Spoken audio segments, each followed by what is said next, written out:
కాలేజీలు మొత్తం మూతపడ్డాయి. చాలా కాలేజీలు 90% కాలేజీలు మూతపడ్డాయి. ఇంజనీరింగ్ కాలేజీలు, డిగ్రీ కాలేజీలు, బీ ఫార్మసీ కాలేజీలు, పీజీ కాలేజీలు ఫీజు రింబర్స్మెంట్ కోసం వాయిదా పడ్డాయి. గవర్నమెంట్ డబ్బులు ఇస్తామని చెప్పి ఇవ్వలేదు. ఊర్లో ఇట్లా ఇప్పుడు వాళ్ళు ఉత్తగా అడతలేరు. వాళ్ళు ఉత్తగా మాకు పుక్కడికి ఇవ్వమని అడతలేరు కాలేజీలో. మీకు గవర్నమెంట్ ఇస్తామని చెప్పింది, పిల్లలకు చదువు చెప్పారు, పైసలు మేము ఇస్తామని చెప్పింది. ఫీజు రింబర్స్మెంట్ అంటే అదే కదా. కానీ వాళ్ళకి డబ్బులు ఇస్తాయి. ఈ గవర్నమెంట్ వచ్చినాక మొన్న దసరా పండుగ ముందల 200 కోట్లు 300 కోట్లు ఇచ్చారు. వాళ్ళకి ఇవ్వాల్సిన 10,000 కోట్లు, 1,200 కోట్లు టోకెన్స్ ఉన్నాయి ఇస్తామని చెప్పారు. 600 కోట్లు దసరాకు, 600 కోట్లు దీపావళికి అని చెప్పిండ్రు. దసరా అయిపోయింది, దీపావళి అయిపోయింది, ఇస్తలేరు. వాళ్ళు ఏమంటారు కాలేజీలు, అరే మేము పిల్లలకు చదువు చెప్తున్నాం కదా, మేము మరి లెక్చరర్లకు ఏమి ఇవ్వాలి, కాలేజీలకు మెయింటెనెన్స్ ఉంటుంది, ఎట్లా పెట్టుకోవాలి మేము ఇన్ని రోజులు, ఏదో 1 నెల 2 నెలలు అంటే ఓకే. కానీ ఈ గవర్నమెంట్ వచ్చినప్పటి నుంచి అసలు ఇవ్వనే లేదు పైసలు కూడా.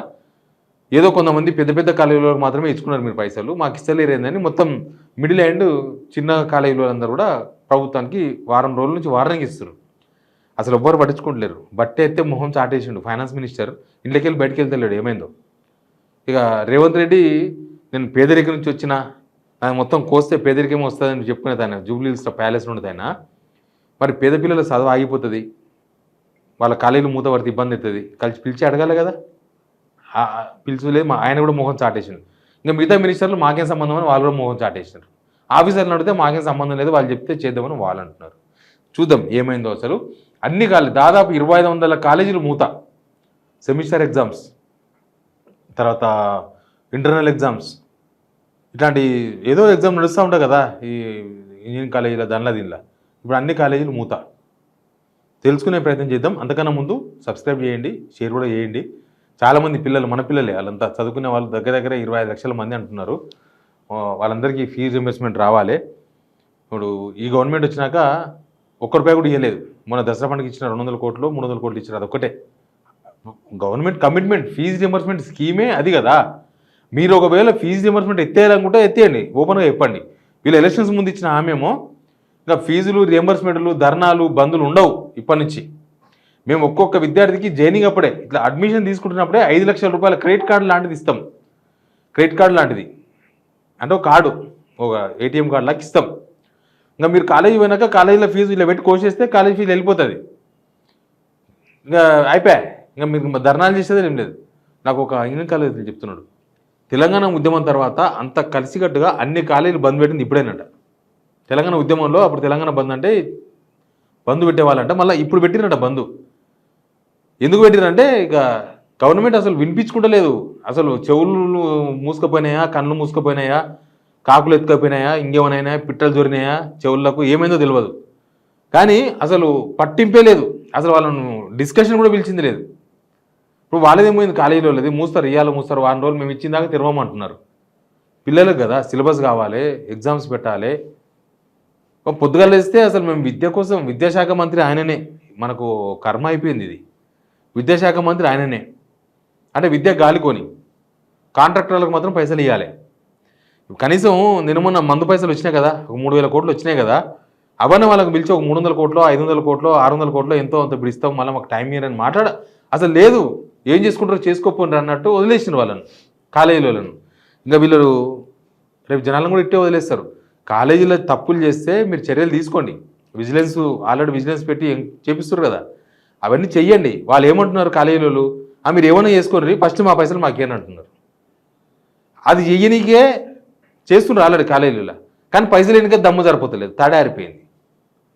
పైసలు ఇవ్వాలి కదా మరి, పైసలు ఇవ్వి చెక్ చేసుకోని చెప్తున్నారు కాలేజీలో. ఏమైనా ఉందా ఈ ప్రభుత్వానికి? కాలేజీలో ప్రభుత్వానికి వార్నింగ్ ఇస్తున్నారు, సవాళ్ళు విసురుతున్నారు, ఫస్ట్ పైసలు పడేవా అని.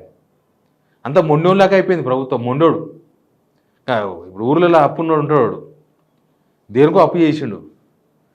కొద్దిగా గౌరవం ఉన్నాడు, ఇజ్జత్ ఉన్నాడు అయితే ఉంటే ఇస్తాడు, లేకపోతే అన్న నాకు 2 నెలలు టైం కావాలి, ఇస్తామన్నా, పలానా పొలం అమ్మకానికి పెట్టినాం, లేకపోతే పలానా దగ్గర పైసలు వచ్చింది ఇస్తామన్నా, 5,000 కానీ 10,000 కానీ ఎంతైనా కానీ ఇస్తామన్నా అని చెప్తాడు. మోహన్ చాటేసుకొని తిరిగినాడు అని ఏమంటారు, ఊళ్ళో దొంగోడు అంటారు, మొండోడు అంటారు. సేమ్ ఇప్పుడు ప్రభుత్వం కూడా అదే చేస్తుంది. కాలేజీలు, ఇంజనీరింగ్ కాలేజీలు లేకపోతే మిగతా ఈ కాలేజీల పిల్లలకు వీళ్ళకు ఇవ్వాలి కదా. వాళ్ళు ఇంతకుముందే ఒక 1 మంత్ బ్యాక్ అప్పుడు దసరా పండుగ అప్పుడే వాళ్ళు వార్నింగ్ ఇచ్చారు, మీరు పైసలు ఇవ్వాలంటేనే వాళ్ళు పిలిచి మాట్లాడి ఆడి వాళ్ళని బెదిరించి, మీరు ప్రభుత్వ పర్మిషన్ లేకుండా అట్లా కట్టారు, మీరు ల్యాబులు మెయింటైన్ చేస్తలేరు, వాళ్ళు అట్లా కూడా ఫెయిల్ అయిపోయినారు. 2 సంవత్సరాలు మీరు ఎందుకు ఇవ్వాలి ఇప్పటిదాకా దాంట్లో రైడ్స్ ఇప్పుడు ఎందుకు చేస్తున్నారు? 2 ఇయర్స్ నుంచే మీరు రైడ్స్ చేసేది ఉండే వాళ్ళ మీద, కాలేజీల మీద. అప్పుడు డబ్బులు అడగలే కాబట్టి, ఇప్పుడు డబ్బులు అడుగుతారు కాబట్టి రైడ్స్ చేస్తున్నారు. అదొక బ్లాక్ మెయిలింగ్ మళ్ళీ. అంటే ఇక్కడ నేను కాలేజీల వైపు కూడా, గవర్నమెంట్ కాలేజీల వైపు నుంచి ఆలోచిస్తుందో లేదో కానీ పిల్లల గురించి ఆలోచించాలి కదా. ఆ కాలేజీకి పోయి పిల్లలు ఊళ్ళోకి ఇప్పుడు 4 రోజులు బంద్ చేస్తే అంతా ఊళ్ళోకి పోతారు, మళ్ళీ చదువు అడుగు పడుతుంది. కనీసం ఆ పిల్లల గురించైనా ఆలోచించాలి కదా. అలా సిలబస్ ఏంది, వాళ్ళ పరీక్షలు ఏంది, ఇవన్నీ వృత్తి విద్యా కళాశాలలు కదా. ఇవన్నీ కూడా కంటిన్యూ ఉంటేనే వాళ్ళు కంటిన్యూ నడుస్తూ ఉంటుంది. ఇప్పుడు కాలేజీలో మెట్టు దిగేటట్లేరు. కాలేజీలో బెదిరిద్దామని చూసింది గవర్నమెంట్. బెదిరిద్దాము, మీ కాలేజీలో అది లేదు ఇది లేదని బెదిరిద్దాము అంటే పైసలు ఇవ్వడానికి చేత కాదు, బెదిరించుడే అనమాట. ఇలా గవర్నమెంట్ ఇచ్చింది, అందుకే వీళ్ళకి అధికారం ఇచ్చింది. వీళ్ళు తిన్నికే, వీళ్ళు తిన్నికే కొట్లాడుకుంటారు. కానీ మరి ఇప్పుడు ఇది పబ్లిక్ ఇష్యూ కదా. కనీసం వాళ్ళు అడుగుతూ 10,000 కోట్ల ఫీజు రియంబర్స్మెంట్ ఉన్నాయంట. కనీసం 5,000 కోట్లు ఈ విద్యా సంవత్సరంలోగా విడుదల చేయాలి. విద్యా సంవత్సరం అంటే మార్చి వరకు ఒక 5,000 కోట్లు ఇవ్వమంటున్నారు. ఇక వాళ్ళకి 5,000 కోట్లు కాదు, 500 కోట్లు కూడా ఇప్పటిదాకా ఇవ్వలేదు. ఆ ఇచ్చిన 300 కోట్లు అంట పెద్ద పెద్ద కాలేజీలకు ఎవరికో ఇచ్చారంట, వాళ్ళు పంచుకున్నారంట, అయిపోయినాయంట. విద్యార్థి సంఘాలు కూడా సపోర్ట్ చేస్తున్నాయి. విద్యార్థి సంఘాలు కూడా కాలేజీలకే సపోర్ట్ చేస్తున్నాయి. ఇంకా ప్రభుత్వం దగ్గర ఏమంటారు, మరి జేబులో పైసలు లేకపోతే ఏతులు ఎందుకు? కట్లే ఉండాలి. బింక్యానికి పోయి ఆ ప్రజాభవన్లో కూర్చొని ఆడ డిప్యూటీ సీఎం ఎంజాయ్ చేసుడు, 6th ఫ్లోర్కి వచ్చి ఎవరికి పర్మిషన్ లేకపోవడు సెక్రటరీలా. ముఖ్యమంత్రి పోయి ఆ ప్యాలెస్లో కూర్చొని ఆయన ఎంజాయ్ చేసుడు, హెలికాప్టర్ తిరగకుండా పొద్దుగాలు లేస్తే. ఖర్చు పెడతలేరా? దుబారా ఖర్చు పెడుతున్నారు. పైసలు లేనప్పుడు పైసలు లేనట్టే ఉండండి, పైసలు ఉన్నప్పుడు మరి పైసలు ఉన్నట్టు చేయాలి. కాలేజీలకు పైసలు లేక పైసలు లేవు. స్టూడెంట్స్ ఏమన్నా కానీ 25 లక్షల మంది పిల్లల భవిష్యత్తు బాబు. వాళ్ళ పిల్లలకు కాలేజీలోకి డబ్బులు చెప్తే వాళ్ళైతే వాళ్ళు ఆల్రెడీ చదువు చెప్పినే అడుగుతున్నారు. మేము చదువు చెప్పినాము ఇన్ని సంవత్సరాలు, వీళ్ళు వచ్చే 22 months అవుతుంది, ఊకుంటారా? ఇంకా మొన్న ఎవరో స్టేట్మెంట్ ఇచ్చిండు సొక్కమని ఆయన, మేము పిల్లలకే డైరెక్ట్ పిల్లల అకౌంట్లోకి వేస్తాం. ఎందుకంటే పిల్లలు అయితే అడగరనుకుంటారు, పిల్లలు దుమ్ము దులుపుతారు. మీకు తెలియదేమో అకౌంట్లో డబ్బులు పడకపోతే. కాలేజీలో బ్లాక్మెయిల్ చేయగలుగుతారు, పిల్లల్ని చేస్తారా బ్లాక్మెయిలింగ్? చేయలేరు కదా. కానీ కాలేజీలు మూస్తే కూడా ప్రభుత్వం స్పందిస్తలేదంటే ఈ దున్నపోతుకొని అసూడు అనమాట. దున్నపోతాన వాన పడితే కొద్దిసేపు తర్వాత చెట్టు కిందికో రేకుల కిందికో పోతుంది, చెట్టు కిందికి. ఈ దున్నపోతుకొని అసూడు ఉందని అర్థమవుతుంది ఈ ప్రభుత్వం. మీరు కాంట్రాక్టర్లకు పైసలు ఇచ్చారు కదా, ఇప్పుడు కమిషన్ తీసుకొని ఇచ్చిండ్రా వాళ్ళకి? లేదా పెద్ద కాలేజీలకు ఇచ్చారు కదా, కమిషన్ తీసుకొని ఇచ్చిండ్రా? వాళ్ళు వీళ్ళకి ఎందుకు ఇస్తలేరు? ఆన్సరే లేదు ప్రభుత్వం దగ్గర. అసలు పిలుసు లేదు, మాట్లాడేది లేదు, చేసేది లేదు. ఏమన్నా కాలేజీలు మూత పడితే పిల్లలు నష్టపోతారు. ఆ సంగతి తెలియదు వీళ్ళకి. విద్యాశాఖ ఆయన దగ్గరనే ఉన్నది, ఫైనాన్స్ డిపార్ట్మెంట్ ఉంది. ఇద్దరు మోహన్ రేవంత్ రెడ్డి, బట్టి విక్రమార్క మొహం చాటేస్తే అయిపోతుందా సంసారం? లెక్క తేల్చాలి. అధికారంలో ఉన్నారు కాబట్టి మీరు వాళ్ళని పిలిచాలి, లెక్క తేల్చాలి, వాళ్ళకి ఇవ్వాలి. లేకపోతే బతిమలాడుకోవాలి. అది మీ ఇష్టం, మీ బాధ్యత అది.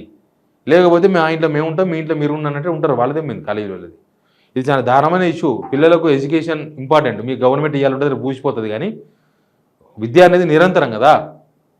పిల్లల విద్య డిస్టర్బెన్స్ చేయొద్దు. మీరు 1.25 లక్షలు ఆపండి, కాంట్రాక్టర్లకు డబ్బులు ఇచ్చుడు ఆపండి, పెద్ద పెద్ద కాంట్రాక్టర్లకు, మెగా కృష్ణారెడ్డికి ఇచ్చుడు ఆపండి, ఇంకెవరికో ఇచ్చుడు ఆపండి. ఫస్ట్ ఇవి కట్టండి. ప్రియారిటీ లేని గవర్నమెంట్ ఇది. అంటే ఇది ఇంపార్టెంట్ లేదు, ఏది మనకు పైసలు వచ్చేది అదే ఇంపార్టెంట్. గట్లయితే ఇట్లే అవుతుంది. అందుకే మేనేజ్మెంట్ లేదు, మీకు ఎక్స్పీరియన్స్ లేదు అనేది. Please subscribe signal TV.